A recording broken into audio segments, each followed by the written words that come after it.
ശരിക്കും ആരെ ഈ കോര മൂന്നാമൻ?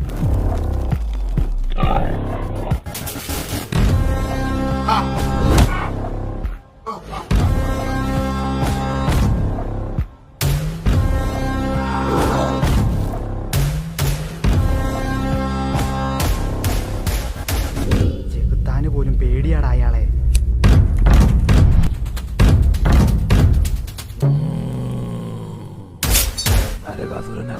ഈ നാട് നശിപ്പിക്കാൻ പിറന്നവൻ. എനിക്ക് അയാളെ കൊല്ലണം.